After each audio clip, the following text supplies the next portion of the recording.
The cargo bay doors of the alien vessel hissed open, venting a sterile puff of air that reeked faintly of ammonia and ozone. A single figure stood framed in the light, broad-shouldered, a little dusty, and chewing on a protein bar like it owed him money. "Name and species?" the reception officer asked from behind a translucent barrier. "Parker Denslow." "Human?" "Earth. I've got the survey orders right here," Parker said, patting the front pocket of his jacket and producing a folded sheet of authorization paper. He handed it over, but the officer didn't take it. A mechanical arm slid out from the counter and scanned the document, then beeped once. "Welcome to the Joint Bioculinary Exchange. Please refrain from ingesting any unknown substances without clearance," the alien droned. Parker gave a thumbs up. "Got it. No mystery meat." The alien's eyes narrowed slightly, though Parker couldn't tell if that meant anything. He stepped into the main corridor, which curved gently with the contours of the station, lit by panels that simulated daylight, though clearly from a star that wasn't Earth's sun. He adjusted his pack and followed the blinking signs toward the designated Human-Alien Cooperative Research Lab. Inside, the lab buzzed with activity. Beakers bubbled with fluids in every hue imaginable, and holographic charts floated above workstations. Dozens of species milled about, some tall and eel-like, others short and gelatinous. Parker spotted his liaison right away, a tall, iridescent being with a conical skull and 4 arms, each holding a different tool. "Dr. Lur, I presume?" Parker asked, approaching. "You are the human assigned to project Sample 9. Lur's voice was musical but clipped, like a xylophone played by someone in a hurry. "Parker Denslow. Just call me Parker." He extended a hand. Lur stared at it, then lightly grasped it with 2 fingers, then wiped those fingers on a cloth without comment. "This way." They passed through several decontamination chambers and entered a sealed compartment lined with specimen jars. Each one contained something that looked like it shouldn't be alive, and yet many of them moved. Lur gestured to a glass case at the center of the room.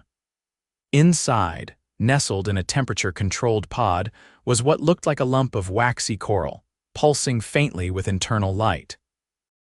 "This is Sample 9, Lur said. "It is native to the gas moon of Voral 6, extremely toxic to most known carbon-based life forms." Parker leaned in and squinted. "Looks like a spoiled meatloaf." "It is neither meat nor loaf. It contains a complex neurotoxin that attacks the endocrine system within minutes of ingestion, paralyzes the lungs, causes hallucinations, then death." "Yikes," Parker muttered, stepping back. "So what's the plan?" "Test its chemical structure, break it down, see if it can be synthesized safely?" "No," Lur said. "We are preparing a presentation for the Intergalactic Palate Symposium. The symposium showcases substances deemed inconceivably inedible by most civilizations. Your species has been invited to observe." Parker scratched his chin. "Observe as in watch, or observe as in participate?" "Observe only. Your physiology is vulnerable to this class of compound. Even minimal contact could be fatal." "Understood," Parker said. "So, when's the show?" 6 standard hours. Parker spent the intervening time wandering the station, recording notes for the Earth Culinary Research Department. He passed a window where a fish-like creature attempted to drink a fluorescent gel through its gills, then gagged and collapsed. A nearby observer clapped politely. The symposium was held in a domed chamber with floating seats and a central platform on which the inedibles were displayed. Lur took a seat beside Parker and handed him a translator earpiece. "Why do all of these foods kill people?" Parker whispered, eyeing a dish that looked like it was actively melting the plate beneath it. "They do not kill people," Lur corrected. "They kill everything else." The session began with pomp, each species presenting their most dangerous native substance. One offered a fruit that exploded upon slicing. Another presented a grain that, when inhaled, crystallized in the lungs. Finally, it was Lur's turn. Sample 9 was brought out on a floating dish. A hush fell over the chamber. "This specimen," Lur announced, once cleared an entire mining colony due to improper disposal. It emits no scent, no heat. It deceives the senses. 1 gram is enough to induce coma. We urge all species present to maintain distance. From behind the protective visor, Parker leaned forward. He could smell it now barely. Like fermented garlic mixed with engine oil, he blinked, his stomach growled. Parker, remain still, Lur said sharply. I'm fine, Parker said, just hungry. You must not, but before Lur could finish, Parker pulled a small red bottle from his jacket. A gift from his sister back on Earth. He twisted the cap. What is that? Lur asked, alarmed. Hot sauce. No, Parker unscrewed the cap, sprinkled a few drops onto the lump of sample 9, and ignoring the gasps, warnings, and a security drone that zipped toward him, scooped the whole thing into his mouth. He chewed once, twice, then keeled over. The chamber erupted in chaos. Lur shouted for containment. 2 medical drones rushed in, lifting Parker's convulsing body onto a stretcher. His eyes rolled back. Foam bubbled at his lips. His vitals were a mess of flashing red lights and shrieking alarms. He is undergoing full systemic collapse, a medic shouted. Respiratory distress, induced hallucinations, internal bleeding, prep emergency human-compatible stasis. Lur hovered anxiously nearby as Parker was loaded into a cryopod, the chamber sealed with a hiss. Silence returned. Will he survive? One alien asked. He ingested the full quantity, Lur said. Statistically, he should already be dead. But Parker wasn't dead. He was dreaming of a barbecue 3 days past. The cryopod maintained life functions while a team of xenobiologists tried to stabilize the effects of the toxin. Human medical experts were flown in from the Martian colonies. They ran blood work, scanned for damage, kept his organs from failing. On day 4, Parker woke up. Barely, his voice was a whisper. Water. Lur was there. He handed over a flask. You are lucky to be alive, Parker groaned. Tasted like expired tuna left in a tire fire. You suffered cardiac arrest, liver trauma, your stomach lining is compromised. Yeah, well, should have gone with barbecue sauce, Parker muttered. You violated protocol. You could have died. I was curious. Curiosity does not justify suicidal behavior. Parker managed a weak smile. It wasn't suicidal, it was culinary exploration. Lur stared at him, baffled. You consumed a known neurotoxin, added a chemical stimulant, and chewed it voluntarily. Hot sauce neutralizes bitter flavors. I thought maybe. You thought incorrectly. I'll admit that now, yeah. Parker spent another 2 weeks in the med bay. The first week he couldn't walk. His heart rate spiked randomly. His vision blurred. The doctors kept him sedated for most of it. By the second week he could sit upright, speak in full sentences, and eat soft foods, just not spicy ones. Capsaicin interacts poorly with regenerative cell scaffolding, one of the human doctors warned. I'll stick to oatmeal, Parker replied, grimacing as he sipped through a straw. When he was finally cleared for light activity, Lur returned with a datapad. You are being summoned to a disciplinary council, he said, figured, but also, to a culinary panel. Parker blinked. What? The symposium administrators were impressed. Your body's reaction was extreme but not immediately fatal. You are the first being to ingest sample 9 and survive longer than 2 minutes. I wouldn't call that a win. They would. Your actions have inspired a new branch of study, radical tolerance thresholds. They want to ask questions. Parker sighed. So I get yelled at and then I get interviewed? Yes. Sounds like college. He hobbled into the council chamber the next day, ribs still aching. The disciplinary hearing was short. He was reprimanded, fined a month's pay, and banned from entering any culinary symposium unsupervised for the next 5 years. Then came the panel. Dozens of species attended. Questions flew at him from all directions. What did it taste like? Did he see colors? Did time slow down? Did he regret it? Yes, a little, and absolutely. Lur sat beside him, translating complex queries and occasionally correcting Parker's more exaggerated answers. I didn't enjoy it, Parker clarified. I just wanted to see what the fuss was about. And I thought the hot sauce might help. One alien leaned forward. Would you try eating it again? Not if you paid me, Lur added. He would die if he tried again. That seemed to satisfy the room. Afterward, Parker limped back to his quarters, still sore but alive. A gift basket awaited him, mostly non-toxic, and a note. Next time, maybe try a salad. He chuckled softly and reached for the one thing in the basket that looked familiar, a small bottle of hot sauce. Not today, he muttered, setting it aside. He lay back on the bed, eyes drifting closed, and let the hum of the station lull him to sleep.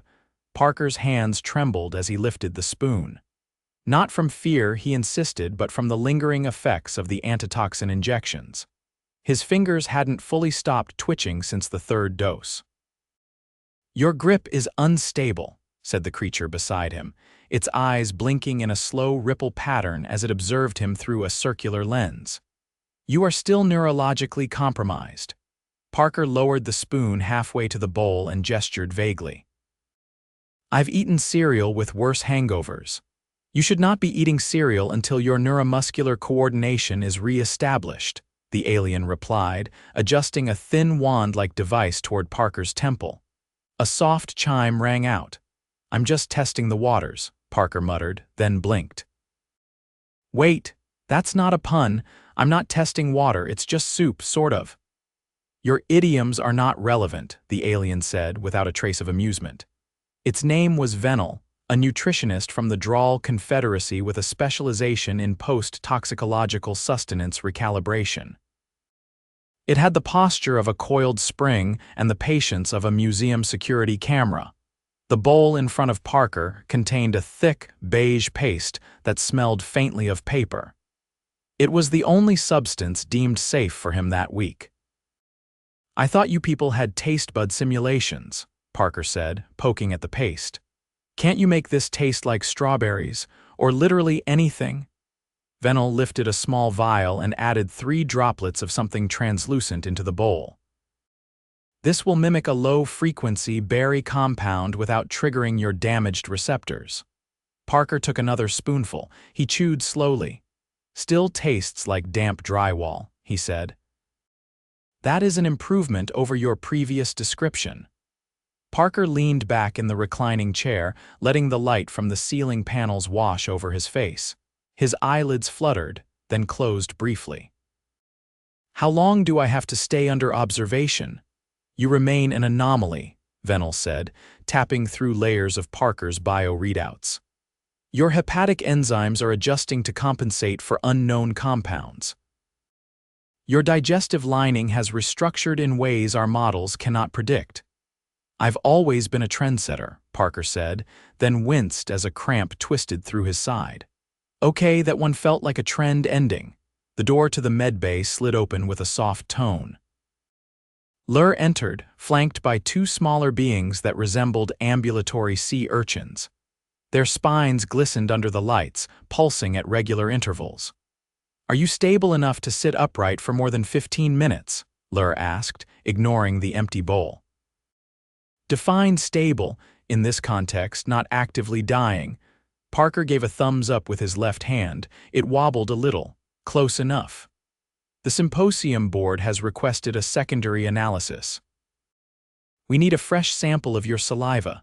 Still trying to figure out why I'm not a corpse, Parker asked, rolling his eyes as he opened his mouth. No, Lur said. We're trying to determine why your immune system reacted as if it had seen the toxin before. That made Parker pause. He let the cotton swab sit on his tongue longer than necessary as he thought. The last time he'd encountered anything remotely similar to Sample 9 was that one camping trip with the expired protein rations, but those hadn't glowed or pulsed. Lur took the vial from the sea urchin and sealed it.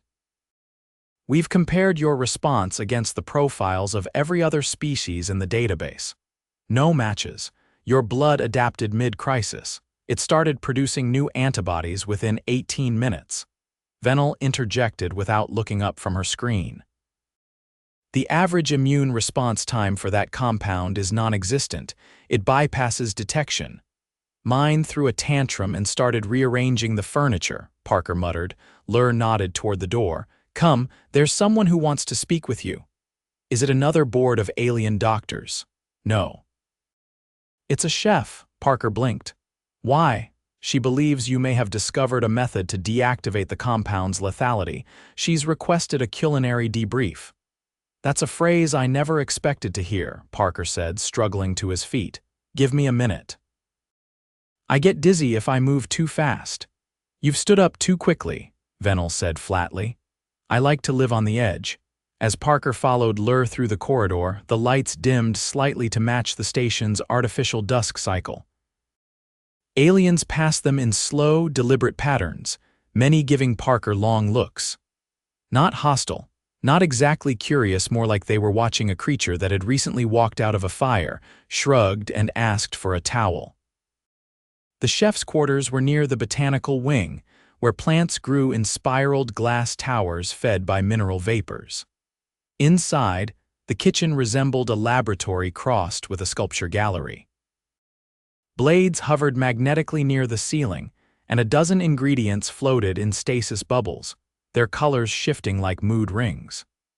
The chef stood at the center, tall and gold-skinned, with 6 delicate arms and a crest of soft feathers that twitched as she noticed Parker. "You're the fool," she said in a voice that sounded like wind through bells. Parker raised a hand. "I've been called worse." "I respect fools," she said. "They are the only ones who change anything." She gestured to a counter where a duplicate of Sample 9 hovered inside a containment sphere. This version was inert, no glow, no activity. "I acquired a dormant sample," she explained. "I am attempting to replicate what occurred inside your digestive tract." Parker blinked. "You're trying to cook it." "No, I'm trying to make it edible." He sat carefully on a stool. "I have questions." She turned toward him, her feathers shifting again. "So do I. The sauce, describe its components." "Capsaicin base, some vinegar, garlic, mostly synthetic." She nodded, her lower hands moving to a console. A projection of the sauce's chemical structure appeared. "Did you ingest anything unusual in the 12 hours before eating the specimen? Unusual by human standards or yours?" "Both," Parker thought. "Had a breakfast bar made from cricket flour, drank 2 cups of coffee, one was cold. Might have had traces of engine grease on my hands from earlier." The chef tilted her head slightly. "Grease? Maintenance work. Long story, point is I didn't wash my hands well." She made a clicking sound. "That may be relevant." "I've ingested weirder things," Parker said. "Once, during a dust storm on Titan, I ate a sandwich that had vacuum seal glue on one side." "You humans are chaos embodied," she said, almost reverently. "Thanks." She gestured toward a small dish beside her. "Taste this." Parker eyed it warily.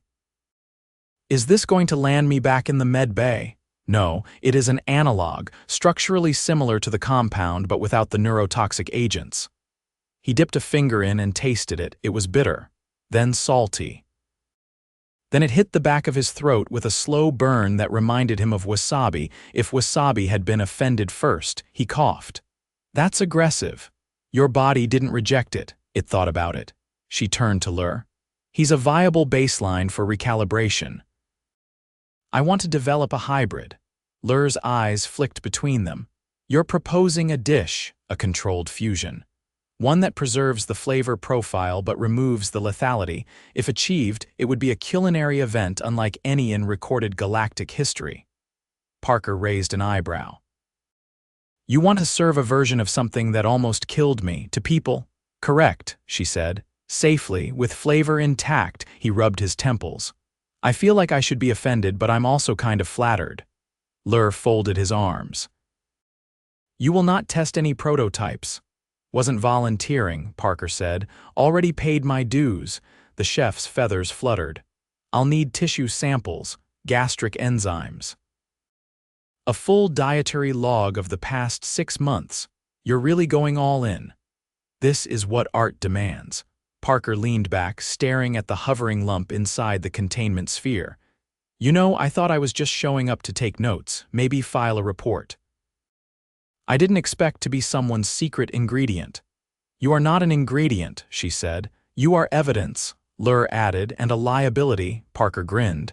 Sounds like a promotion. Outside, the station's artificial dusk gave way to simulated night. The corridors shimmered with low blue light and the air chilled by a few degrees. As they exited the kitchen, Lur glanced sideways at Parker. Do all humans behave like this? Like what? Reckless, curious, unconcerned with consequence. Parker shrugged. Not all. Just the interesting ones. Lur considered that in silence as they walked. Behind them, the chef began preparing a new batch, something that looked like it shouldn't be edible, but might be, someday. 3 days later, Parker sat in a dialysis pod, eyes glazed over, one arm submerged in a nutrient slurry, the other strapped with a slow-feed Roman 4 pumping a pale green fluid into his veins. A low vibration hummed through the seat, recalibrating his bone marrow for the 8th time that morning. You're metabolizing faster than expected, said Venel, adjusting one of the monitors without looking up. But your renal system is still showing signs of confusion. Confusion? Parker asked, words slightly slurred. It's unsure whether to filter or replicate certain byproducts. That's not a metaphor, he sighed. I miss when my kidneys had confidence. Venel handed him a small cup of clear broth. Sip, slowly. Then describe any distortions in taste, texture, or memory. Memory. There have been reports of flavor-triggered recollections in species exposed to neuroadaptive compounds. We want to know if yours are stable. He took a cautious sip. Tastes like warm regret. And oddly, junior prom. Venel tapped a note. That's consistent with mild limbic echo. Continue. Across the room, Lur stood before a wall display examining Parker's updated immune maps. Dozens of colored threads pulsed in real time, each representing a different response pathway. One strand blinked erratically, flickering between red and blue. That one's new, Lur said. It's not replicable, Venel replied. It only appeared after exposure to the compound and 4 subsequent hours of unconscious immune crisis. No known stimulant or therapy has produced it artificially. Parker shifted in his seat. So I'm a medical mystery and a walking food experiment. Anyone planning to ask how I feel about that? No, said Venel. Yes, said Lur, glaring at her. Venel turned away. He continues to respond best when mildly antagonized. There's a difference between clinical and rude, Parker muttered. We've ruled out genetic modification, latent trauma, and accidental pre-exposure, Lur said. So the next step is to recreate the event under supervision. Parker blinked. Recreate, not the ingestion, Lur added quickly. The sequence of interactions, stress, chemical exposure, emotional state, we're building a controlled simulation. Parker stared at him. You want to simulate my bad decision, exactly. We believe your psychological state at the time influenced your immune reaction. I was hungry and bored. That's not a scientific condition. It may be more relevant than you think, said Venel. Human stress responses are unusually catalytic. Your biochemistry adapts under pressure in unpredictable ways.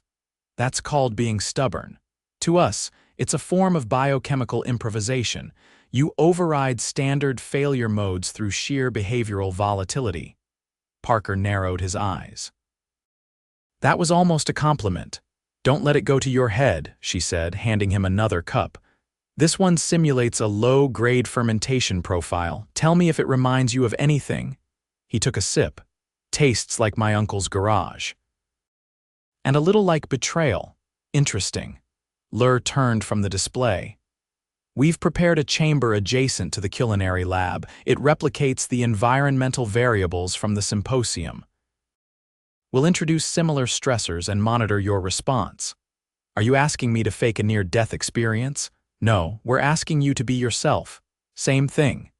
2 hours later, Parker was seated in a small hexagonal room under dim lighting. The air was dry with a faint tinge of ozone. A slow pulse of ambient noise played overhead, subtle mechanical shifts, distant hums, the occasional clink of metal. A synthetic meal bar sat untouched on a tray, a voice crackled through the speaker. Begin when ready. Parker leaned back. Begin what? Having an existential crisis, whatever comes naturally. He exhaled sharply and picked up the bar. It was dense, slightly sticky, and smelled like compressed oats and apathy. He took a bite, chewed, swallowed. Okay, he said. So far I feel annoyed, mildly underwhelmed. No hallucinations. Now stand, he stood. Simulate moderate fatigue. How do I do that? Behave as you did after climbing the ventilation shaft. That was real fatigue. Then recreate your mindset. He paced the room, dragging his feet slightly, thinking back to the last time he'd felt truly exhausted. The day after he arrived, when the gravity calibration had been off and his joints felt like they were filled with sand. All right, he said, slumping against the wall. I'm channeling post-jet lag despair. Now introduce emotional friction. Parker frowned. What does that mean? Recall a moment of interpersonal conflict, preferably recent. He closed his eyes. I once had a roommate who labeled every item in the fridge, including the ice cubes. Does that count? Continue. He did. He talked about late fees, missed birthdays, the time his favorite mug cracked in a decontamination cycle. At first it felt ridiculous.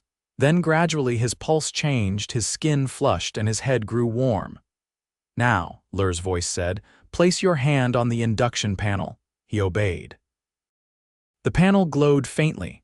A drop of blood was drawn. A soft chime followed. Metabolic shift detected, came Venel's voice.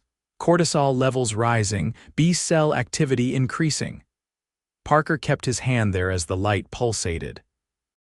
This is the most emotionally manipulative science experiment I've ever seen.